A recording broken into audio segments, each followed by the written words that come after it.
Andre Wade was just released.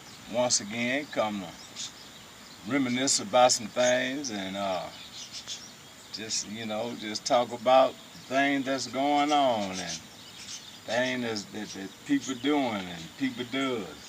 I was uh I was watching Dirty Weathers 916. Appreciate you bringing up my name and that does give you kind of like a motivation to continue to know what you're doing is worth it, but watching my subscribers, my viewers, numbers steady going up, is motivation also. And Cowboys lost. Cowboys let us down and couldn't get it right. They couldn't get it right. But it's a good day, blessed day, and be thankful. And I just want to reminisce on some of the story that Dirty Weather was speaking on, and I can feel you on the silly thing, and because when you get these sellers, and you never know what type of sellers you might receive, and or whenever they move you into another person's cell, and it seemed like at one time when I was doing my time, it seemed like I was getting a lot of psych patients, and at first it was kind of bothering me because I had to deal with them psych patients ways, they behavior, and then I got to praying on it, and what I revealed was, and what God placed on my heart was that, because I was a certain type of character in prison,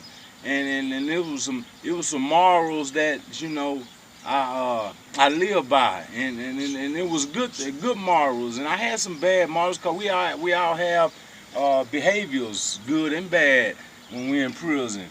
But it would seem like that that these people was placed in my cell for a reason, and that reason was that I had tolerance and I had patience with them.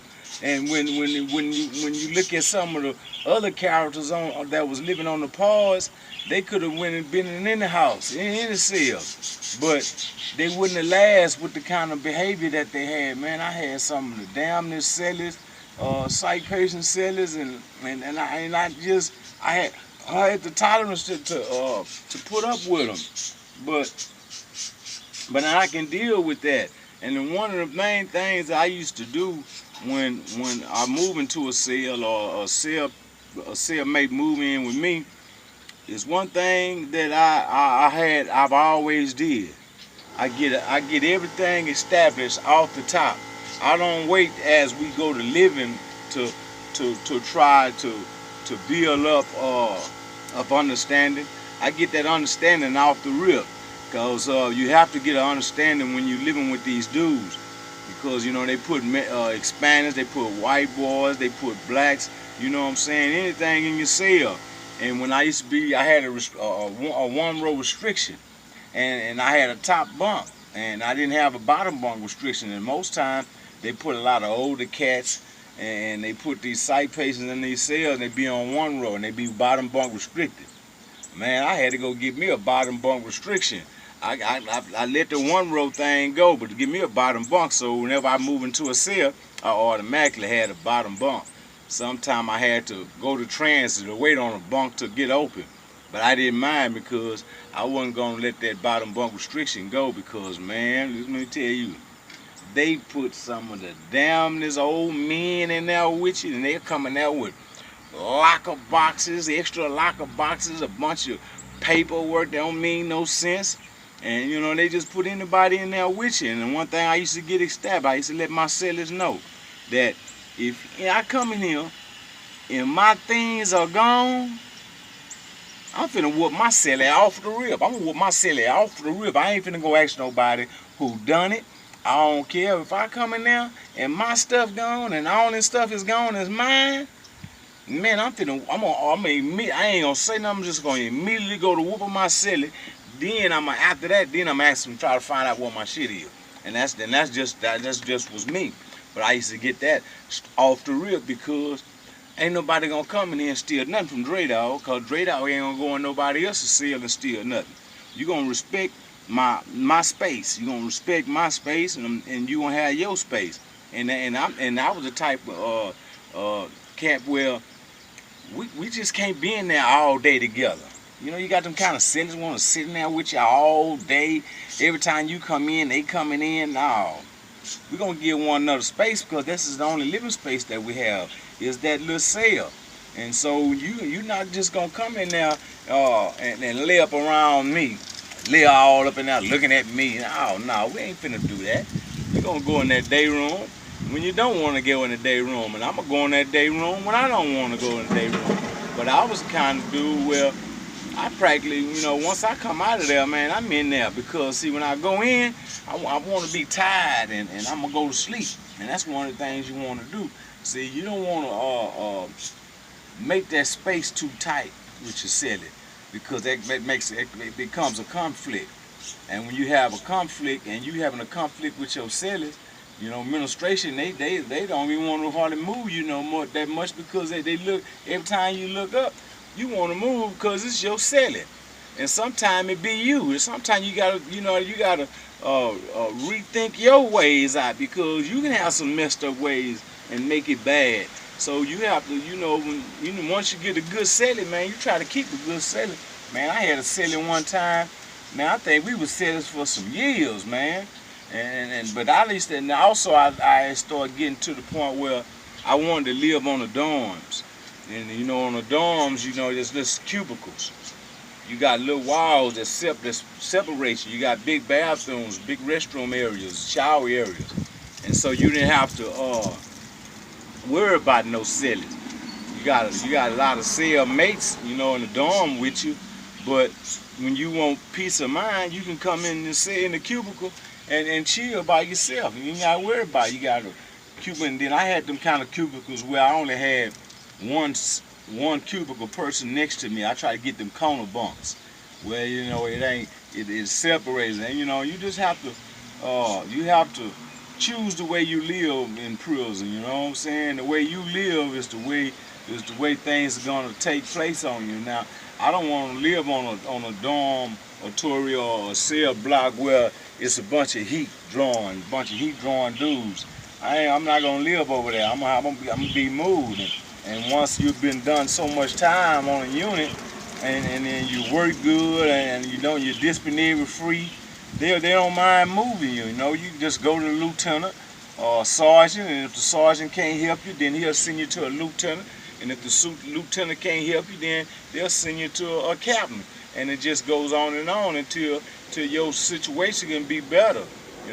Some of you got to watch them kind of cats that send our sixties in on you. When you're living on them dorms and you real loud, then them old cats, them that like to stay in their bunks all day, they'll send our 60 in on you. Even your cellmate. If you got one of them cellmates that like to stay in all day every day, some of them don't even want to go shower. Don't even want to go bathe, man. You get your ass up and go in there and bathe your ass. Yeah, you gonna get up out of here and go shower or get your ass up out of here. And because I had some psych patient cellies where I used to have to kind of babysit them.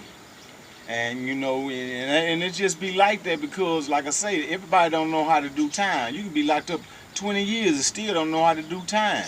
To the point where somebody teach them how to do time. But anybody ought to know to get up and go wash their ass. But when you're up on them psych pills, the only thing you know is to get up and go to the pill window and get them pills. So, sometimes you have to be patient with the cellies that you have and have tolerance. And if you ain't got none of that, because I knew some cats that ain't have none of that, be like, man, Dre, I don't know how you put up that food. I've been to put him out, man. I'm talking about literally pack your shit. I'm talking you got some dudes, I got some partners, they'll pack your stuff. And when you come back to the party, your stuff be on the run or in the day room. You ain't coming up in there. And I've seen all them kind of situations. And them kind of situations I don't want to be in because I don't want to, be looked at as a person packing somebody else's stuff and putting it out. Nah, we don't do that. And when you allow that to happen, see, if somebody was to pack my shit and have it sitting out, once again, that Dre dog gonna come out, and I'm gonna immediately go to whooping my celly. If I feel like I can't whoop him, then I'm gonna go get me something I can whoop him with.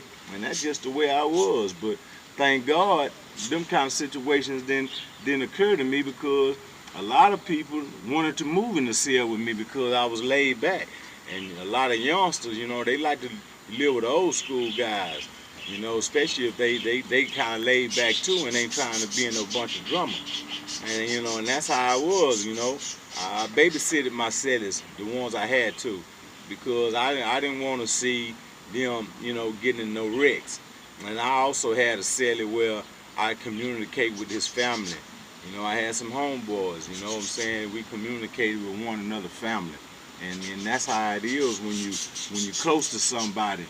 You get to know their family members and stuff, man. And, you know, that's how it is in prison.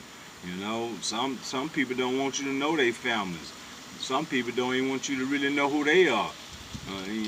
But them the ones that's lonely. Them the ones that's having hard times doing time, because you don't want the time to do you. You want to be able to do the time.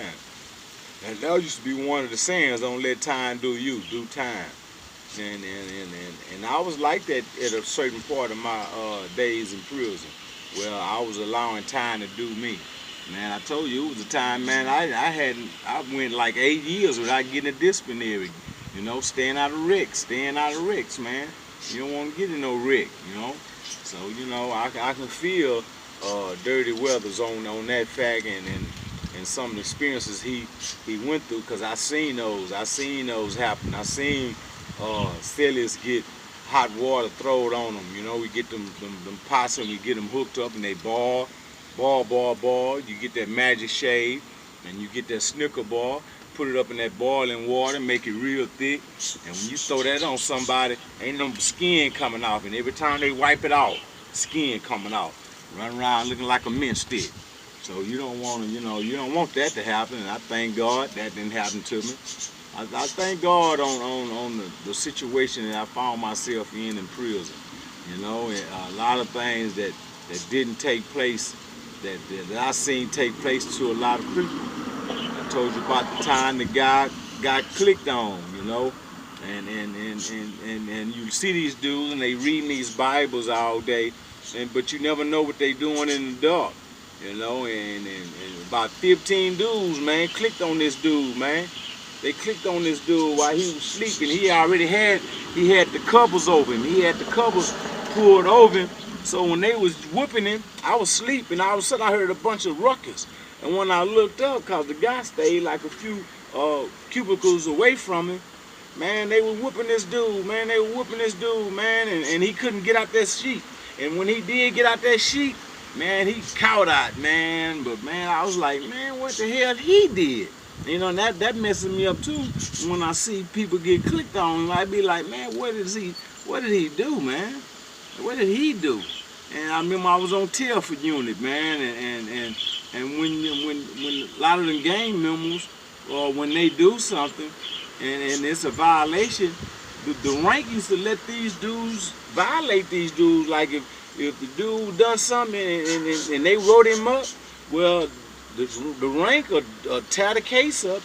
When they see this dude get violated, the leaders will go to him and say, hey, man, we're gonna violate him for that, man. Tear the case up on him. And they will violate them dudes, man. You know, it be most of the youngsters that get violated, man. You know, cause they be doing some super stupid stuff. You know, that super stupid saying. But you know, these are the things that I witnessed inside the institution. Some of the things that I tell you, that it ain't something I just heard. It's something I lived through. And so when I'm telling you about these situations, you know what I'm saying, you got to take heed to it, because you never know when you might place yourself in jail and in prison, you know. So you got some kind of link to the way you need to carry yourself, because you never know where they might send you when you go to prison. You can go to Robinson, you can go to Bill Clemens, you can go to Ferguson, Clemens, you know. And some of them places is still kind of rowdy, man. And a lot of them, like I say, you get placed in these cells, you don't even know who you're living with. You gotta get to know who your cellie is. You know, you can have a homeboy on the same part with you, out your same neighborhood. but you ain't never lived with them. And then when you be trying to, you know, deal with your homeboy, but all the time you gotta sell it. You got to down there make friends with your sellers. You got to make friends with who your seller is, man. And you got to have tolerance with some of the characters they put in your cell. So, Dirty Weather, hey man, I can feel you on that. And I just pray that peace is upon y'all families today, and all is well who doing the traveling that's going from work and coming from work. So y'all be safe and know that Andre Wade was just released. I'll be here to bring you something again.